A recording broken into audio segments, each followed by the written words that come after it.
A ideia de que o homem é uma máquina não é nova. É realmente o único ponto de vista científico possível, pois é baseado na experiência e na observação. Durante a segunda metade do século XIX, o que se chamava psicofisiologia dava uma definição muito boa da mecanicidade do homem. O homem era considerado incapaz de fazer qualquer movimento se não recebesse impressões exteriores. Os sábios dessa época sustentavam que, se fosse possível privar o homem, desde o nascimento, de qualquer impressão exterior ou interior, mas mantendo-o vivo, ele seria incapaz de fazer o menor movimento. Tal experiência, evidentemente, é impossível, mesmo com um animal, pois o próprio processo de manutenção da vida, respiração, alimentação, etc., produziria toda sorte de impressões que desencadeariam diferentes movimentos reflexos, despertando depois o centro motor. Essa ideia, entretanto, é interessante, pois mostra claramente que a atividade da máquina depende de impressões exteriores e começa com reações a essas impressões. Na máquina, cada centro está perfeitamente adaptado para receber a espécie de impressões que lhe é própria e para responder a elas da maneira desejada. E quando os centros trabalham corretamente, é possível calcular o trabalho da máquina. Pode-se prever e predizer muitos incidentes e reações que se produzirão na máquina. Pode-se estudá-los e até dirigi-los. Infelizmente, os centros rarissimamente trabalham como deveriam, mesmo num homem considerado são e normal. Isso porque os centros estão feitos de tal modo que podem, até certo ponto, substituírem-se mutuamente. No plano original da natureza, a finalidade era, sem dúvida alguma, assegurar desse modo a continuidade do funcionamento dos centros e criar uma salvaguarda contra possíveis interrupções do trabalho da máquina, porquanto, em certos casos, uma interrupção poderia ser fatal. Mas nessas máquinas indisciplinadas que somos todos nós, a capacidade que têm os centros de trabalhar um pelo outro torna-se tão excessiva que cada um deles raramente faz seu próprio trabalho. Quase a cada minuto, um ou outro centro abandona seu próprio trabalho e procura fazer o do outro, o qual, por sua vez, procura fazer o de um terceiro. Os centros, como já disse, podem substituir-se um ao outro até certo ponto, mas não completamente. E nesse caso trabalham evidentemente de maneira muito menos eficaz. Por exemplo, o centro motor pode, dentro de certos limites, imitar o trabalho do centro intelectual, mas só produzirá pensamentos muito vagos, muito desconexos, como nos sonhos e devaneios. Por sua vez, o centro intelectual pode trabalhar em lugar do centro motor. Tente, por exemplo, escrever pensando em cada uma das letras e como formá-las. Você pode tentar experiências semelhantes, tratando de servir-se do pensamento para fazer qualquer coisa que as mãos ou as pernas podem realizar sem a ajuda dele. Tente, por exemplo, descer uma escada, observando cada movimento, ou executar um trabalho manual que lhe seja familiar, calculando e preparando em pensamento cada pequeno gesto. Verá logo quão mais difícil se torna o trabalho e até que ponto o centro intelectual é mais lento e mais desajeitado que o centro motor. Pode ainda constatá-lo quando aprende um novo tipo de movimento. Suponha que você aprenda a escrever à máquina ou empreenda qualquer tipo de trabalho físico que seja novo, ou então tome o exemplo do soldado que se exercita no manejo do fuzil. Durante algum tempo, todos os seus movimentos dependerão do centro intelectual e só mais tarde passarão ao centro motor. Todos conhecemos o alívio que se experimenta quando os movimentos já se tornaram automáticos, quando os ajustes foram feitos e quando não há mais necessidade de pensar nem calcular incessantemente cada movimento. Isso significa que os movimentos passaram para o centro motor, ao qual normalmente pertencem. O centro instintivo pode trabalhar pelo centro emocional. Este pode ocasionalmente trabalhar por todos os outros centros. Em certos casos, o centro intelectual pode trabalhar em lugar do centro instintivo, embora só possa fazer uma parte muito reduzida do seu trabalho. Aqui se relaciona com os movimentos visíveis, os movimentos do tórax durante a respiração, por exemplo. É muito perigoso intervir nas funções normais do centro instintivo. É o caso da respiração artificial, descrita às vezes como a respiração dos iogues, e que só deve ser empreendida sob vigilância de um mestre competente e experimentado. Voltando ao trabalho incorreto dos centros, devo dizer que preenche praticamente toda a nossa vida. Nossas impressões esmaecidas, nossas vagas impressões, nossa falta de impressões, nossa lentidão em compreender muitas coisas, frequentemente a nossa identificação e consideração, mesmo a nossa mentira. Tudo isso depende do trabalho incorreto dos centros. A ideia do trabalho incorreto dos centros não entra em nossa maneira de pensar, nem em nossa compreensão comum. Não vemos todo o mal que nos faz este trabalho incorreto, toda a energia que consome sem necessidade, todas as dificuldades que nos cria. Este desconhecimento do trabalho incorreto de nossa máquina está habitualmente ligado à noção ilusória que temos de nossa unidade. Quando compreendemos até que ponto estamos divididos dentro de nós mesmos, começamos a dar-nos conta do perigo que representa este fato de uma parte de nós mesmos trabalhar em lugar de outra, sem que o saibamos. Esse desconhecimento do trabalho incorreto de nossa máquina está habitualmente ligado à noção ilusória que temos de nossa unidade. Quando compreendemos até que ponto estamos divididos dentro de nós mesmos, começamos a dar-nos conta do perigo que representa este fato de uma parte de nós mesmos trabalhar em lugar de outra, sem que o saibamos. O homem que deseja estudar-se e observar-se deverá, pois, estudar e observar não só o trabalho correto dos seus centros, mas também o trabalho incorreto deles. É necessário conhecer todos os tipos de trabalho incorreto e seus traços característicos em determinados indivíduos. Sem conhecer as próprias imperfeições e defeitos, é impossível conhecer-se. E além dos defeitos comuns a todos, cada um de nós tem seus defeitos particulares, próprios de si mesmos, que devem ser estudados no momento oportuno. Como já fiz notar no início, a ideia de que o homem é uma máquina posta em ação por influências exteriores é uma ideia realmente científica.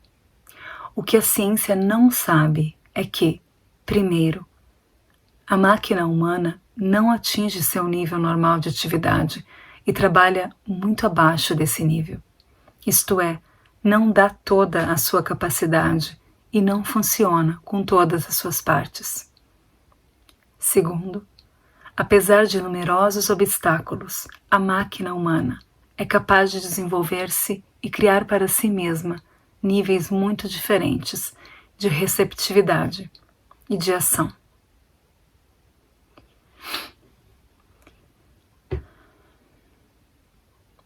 Cumpre-nos falar agora das condições necessárias ao desenvolvimento, pois deve-se recordar que, se o desenvolvimento é possível, é também muito raro e requer muitas condições exteriores e interiores.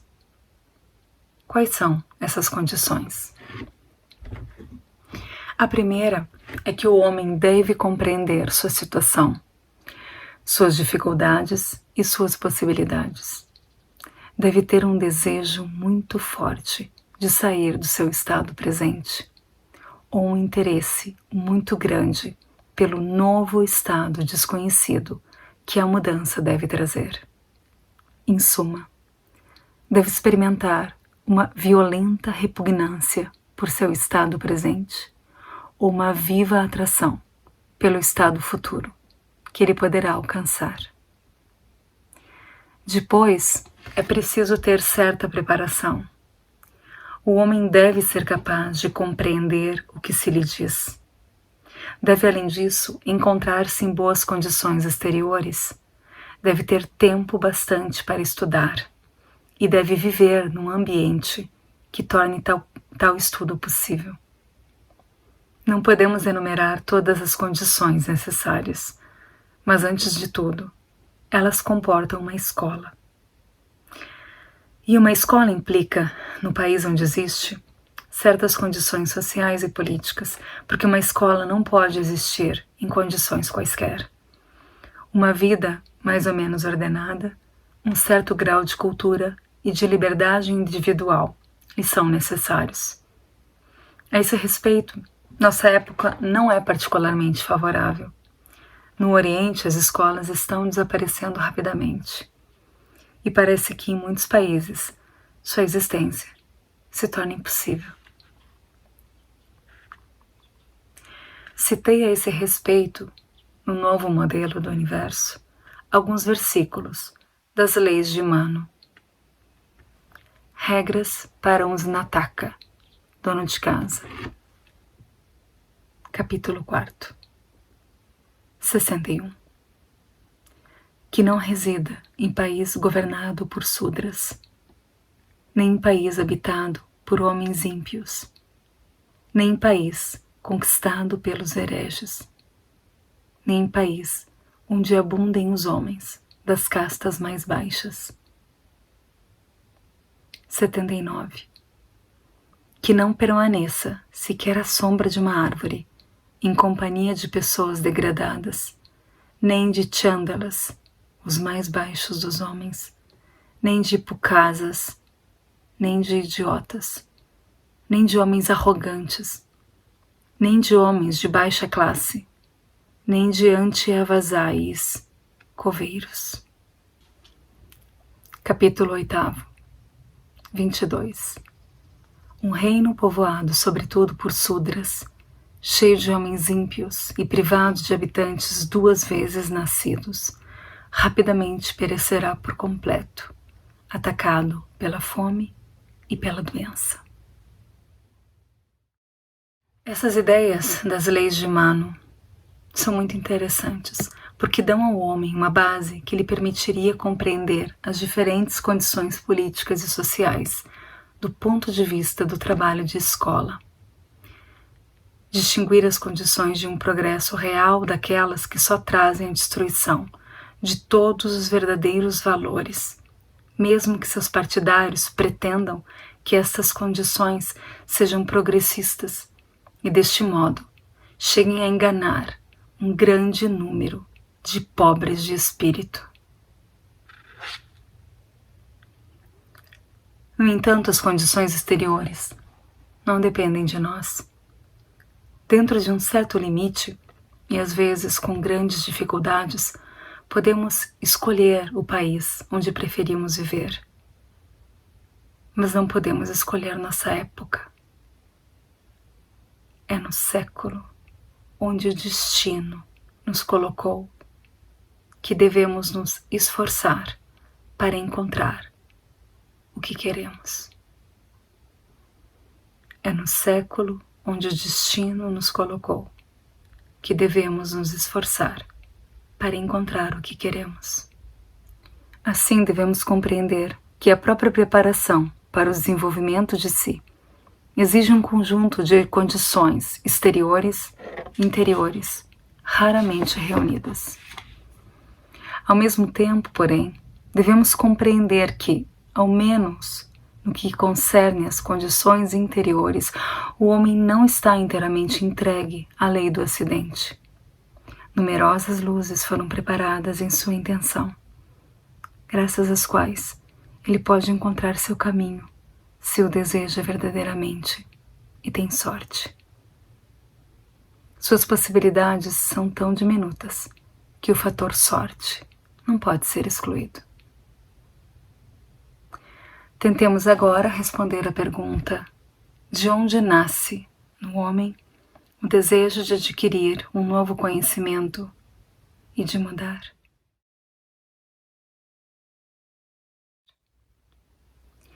O homem vive sob duas espécies de influências.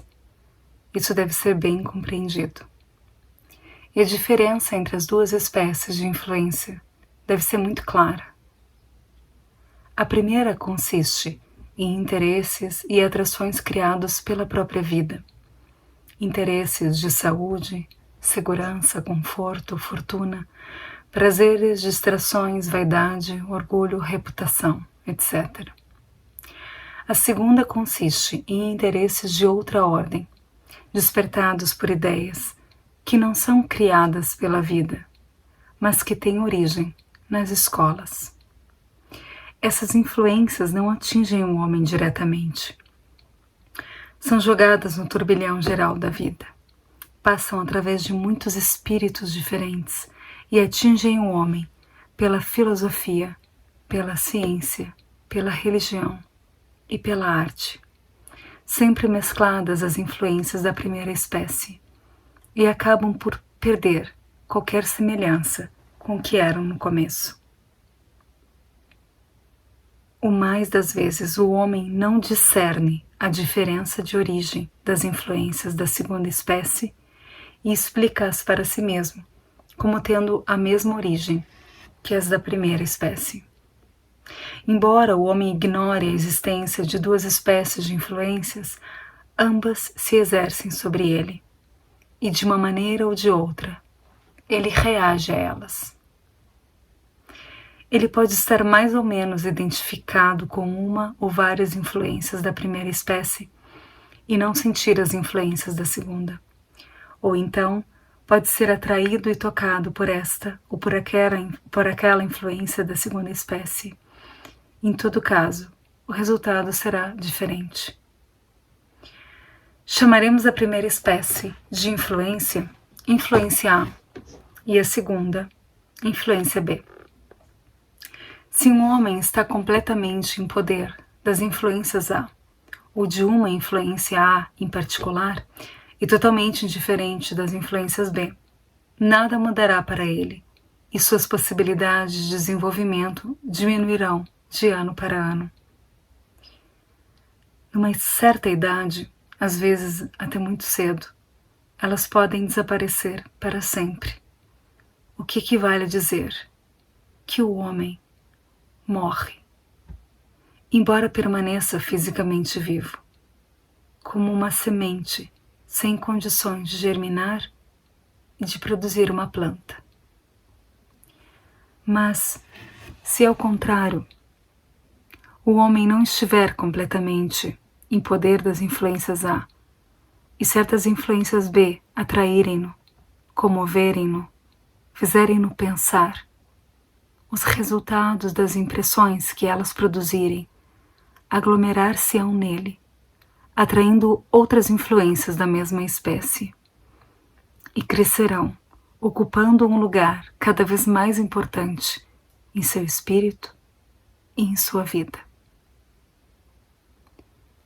Quando os resultados das influências B tiverem adquirido bastante força, fundir-se-ão para formar no homem o que se chama centro magnético. É preciso compreender de imediato que a palavra centro não tem aqui o mesmo sentido que nas expressões centro intelectual ou centro motor, Estes últimos pertencem à essência. O centro magnético pertence à personalidade. É simplesmente um grupo de interesses que, ao se tornarem bastante fortes, servem até certo ponto como fator de orientação e de controle. O centro magnético canaliza nossos interesses em determinada direção e ajuda-os a nela se manterem. Ao mesmo tempo, ele não pode fazer grande coisa por si mesmo. Uma escola é necessária. O centro magnético não pode substituir uma escola, mas pode ajudar a tomar consciência da necessidade de uma escola. Pode ajudar a pôr-se em busca de uma escola, ou se um homem por acaso encontrar uma, pode ajudá-lo a reconhecê-la e a tentar não perdê-la. Pois nada é mais fácil de perder que uma escola. A posse de um centro magnético é a primeira exigência, aliás, não formulada, de uma escola. Se um homem for privado de centro magnético, ou se tiver um centro magnético insignificante, ou ainda, se tiver vários centros magnéticos contraditórios, isto é, se estiver simultaneamente interessado em coisas incompatíveis, no momento em que encontrar uma escola, não se interessará por ela, ou criticá-la antes mesmo de saber algo. Ou então, seu interesse desaparecerá rapidamente diante das primeiras dificuldades do trabalho da escola. E é esta a principal salvaguarda de uma escola. Sem isso, a escola estaria atravancada de pessoas não qualificadas, que fariam desviar imediatamente o ensinamento. Um verdadeiro centro magnético ajuda não só a reconhecer uma escola, mas também a assimilar o ensinamento da escola, que difere tanto das influências A quanto das influências B, e pode ser chamado influência C. A influência C só pode ser transmitida pela palavra, por ensinamento direto, por explicação e demonstração. Quando um homem encontra a influência C e se mostra capaz de assimilá-la, diz-se dele que em certo ponto de si mesmo, isto é, em seu centro magnético, está libertado da lei do acidente. A partir desse momento, o centro magnético desempenhou seu papel. Conduziu o homem a uma escola ou ajudou-o a dar os primeiros passos nela.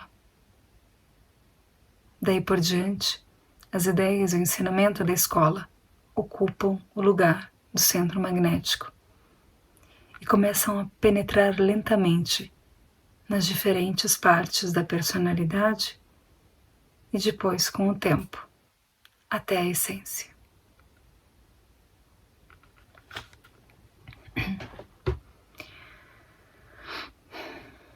Podem-se colher muitas informações sobre as escolas, sua organização e sua atividade, simplesmente lendo e estudando os períodos da história em que as escolas eram mais acessíveis. Mas há certas coisas que só se podem aprender nas próprias escolas. E as explicações dos princípios e das regras de escola ocupam um lugar muito grande em seu ensinamento. Um dos mais importantes princípios que se aprendem desse modo é que o verdadeiro trabalho de escola deve ser feito simultaneamente em 3 linhas. Um trabalho em uma linha ou um trabalho em 2 linhas não pode ser verdadeiro trabalho de escola. Quais são essas 3 linhas? Na primeira conferência, disse que estas conferências não são uma escola.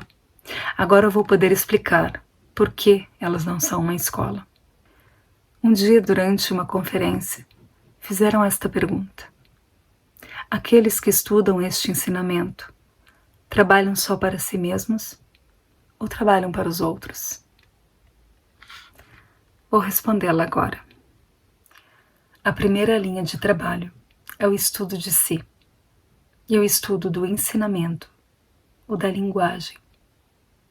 Quem trabalha nesta linha trabalha seguramente para si mesmo. A segunda linha é o trabalho com outras pessoas pertencentes à escola. Trabalhando com elas, não se trabalha somente com elas, mas para elas. Assim, na segunda linha, aprende-se a trabalhar com seres humanos e para seres humanos. Isso porque a segunda linha de trabalho é particularmente difícil para certas pessoas. Na terceira linha, trabalha-se para a escola. A fim de poder trabalhar para a escola, é necessário, em primeiro lugar, compreender o trabalho da escola, compreender suas metas e suas necessidades. E isso exige tempo, a menos que se esteja realmente bem preparado. Certas pessoas podem até começar pela terceira linha, ou, em todo caso, reconhecê-la com muita facilidade. Quando dizia que essas conferências não são uma escola, queria dizer que elas só permitem uma única linha de trabalho. Quer dizer, o estudo do ensinamento e o estudo de si. É verdade que o próprio fato de estudar junto permite aos homens travar conhecimento com a segunda linha de trabalho. Pelo menos aprendem a suportar-se uns aos outros, e se sua visão for bastante ampla e sua percepção bastante rápida, poderão até vislumbrar a segunda e a terceira linhas de trabalho. Entretanto, não se pode esperar muito destas simples conferências. Na segunda linha de trabalho, quando a escola está completamente organizada, os alunos devem não só falar juntos, mas trabalhar juntos. E este trabalho pode assumir formas muito diferentes, mas deve sempre, de uma maneira ou de outra, ser útil à escola. Isso significa que, trabalhando na primeira linha, estuda-se a segunda, e trabalhando na segunda linha, estuda-se a terceira. Mais tarde, aprenderão por que essas três linhas são todas necessárias e por que sem elas não há trabalho que possa progredir eficazmente em direção a uma meta bem definida. Desde já, podem compreender a razão principal dessa necessidade de três linhas de trabalho, se derem conta de que o homem está adormecido e de que, seja qual for o trabalho que empreenda, ele perde rapidamente todo o interesse por esse trabalho e o prossegue mecanicamente. São necessárias três linhas, principalmente porque o trabalho em uma linha desperta o homem que adormece em outra. Se trabalharmos realmente em três linhas, jamais poderemos cair totalmente no sono. Em todo caso, não poderemos dormir tão tranquilamente quanto antes. Seremos constantemente despertados e veremos que nosso trabalho se deteve. São necessárias três linhas, principalmente porque o trabalho em uma linha desperta o homem que adormece em outra.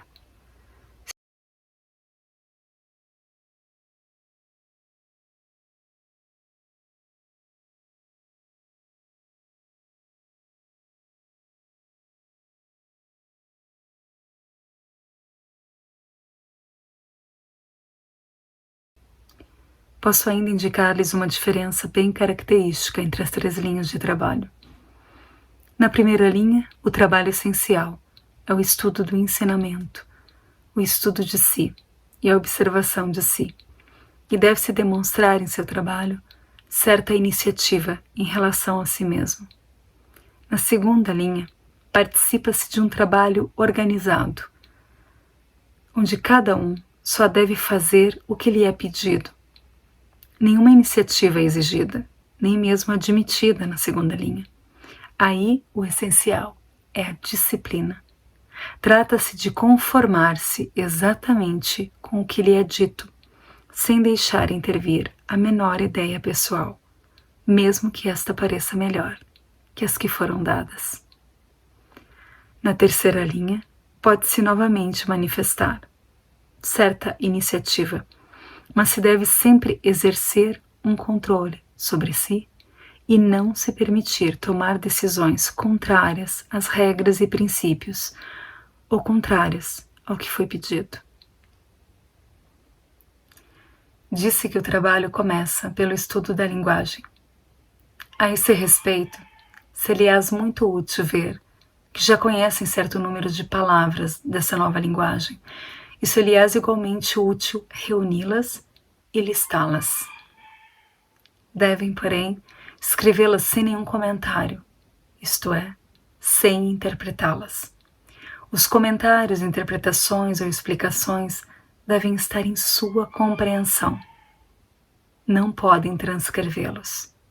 Se isso fosse possível, o estudo dos ensinamentos psicológicos seria muito simples. Bastaria publicar uma espécie de dicionário ou glossário, e cada um saberia tudo aquilo que é necessário saber. Infeliz ou felizmente, isso é impossível, e os homens devem aprender a trabalhar, cada um por si mesmo. Voltemos aos centros e tratemos de descobrir por que não podemos desenvolver-nos mais rapidamente sem passar por um longo trabalho de escola. Sabemos que quando aprendemos alguma coisa, acumulamos novos materiais em nossa memória. Mas o que é nossa memória? Para compreendê-lo, devemos aprender a considerar os centros como máquinas distintas e independentes, que comportam rolos de matéria sensível, que podem ser comparados com as matrizes do fonógrafo. Tudo o que nos acontece, tudo o que vemos, tudo o que ouvimos, tudo o que sentimos, tudo o que aprendemos é registrado nesses rolos. Em outros termos, todos os acontecimentos interiores e exteriores deixam certas impressões nesses rolos. Impressões é uma palavra muito boa, porque aí se trata realmente de uma impressão, de uma pegada. Uma impressão pode ser profunda, pode ser superficial, ou simplesmente pode ser uma impressão fugaz, que desaparece rapidamente sem deixar vestígio. Mas profundas ou superficiais são sempre impressões. E essas impressões nos rolos são tudo o que possuímos. Tudo o que conhecemos. Tudo o que aprendemos, tudo o que experimentamos, tudo está aí, em nossos rolos. Igualmente, todos os nossos processos de pensamento, nossos cálculos, nossas especulações, limitam-se a comparar as inscrições dos rolos, a relê-las ainda e sempre, a tentar relacioná-las para compreendê-las, e assim por diante. Não podemos pensar nada de novo, nada que não se encontre escrito nos rolos. Nada podemos dizer nem fazer que não corresponda a uma inscrição nos rolos. Não podemos inventar um pensamento novo, assim como não podemos inventar um novo animal, visto que todas as nossas ideias de animais se baseiam na observação de animais já existentes. As inscrições ou impressões gravadas nos rolos são postas em relação pelas associações. As associações põem em relação impressões que são recebidas simultaneamente ou que têm entre si uma certa similitude.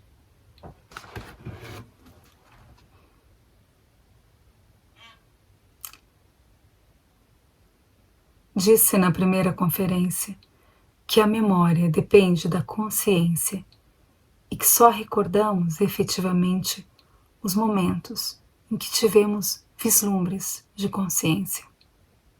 É bem evidente que impressões diferentes, recebidas simultaneamente e, portanto, ligadas entre si, permanecerão por mais tempo na memória do que impressões desconexas. No clarão de consciência de si, o mesmo a sua aproximação, todas as impressões do momento encontram-se ligadas e permanecem ligadas na memória. Ocorre o mesmo com as impressões que apresentam uma similitude interior. Se o homem for mais consciente no momento em receber impressões, ele estabelecerá melhor ligação entre as impressões novas e as impressões antigas que se lhes assemelhem, e elas permanecerão associadas na memória. Ao contrário, se o homem receber impressões num estado de identificação, sequer as notará, e os vestígios delas desaparecerão antes mesmo de terem sido examinadas ou associadas. No estado de identificação, o homem não vê nem ouve. Fica completamente imerso nos seus agravos, nos seus desejos ou na sua imaginação.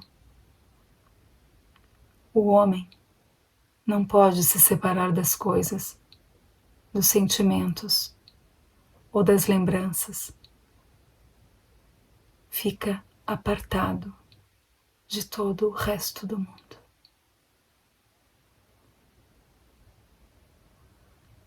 Fim da terceira conferência.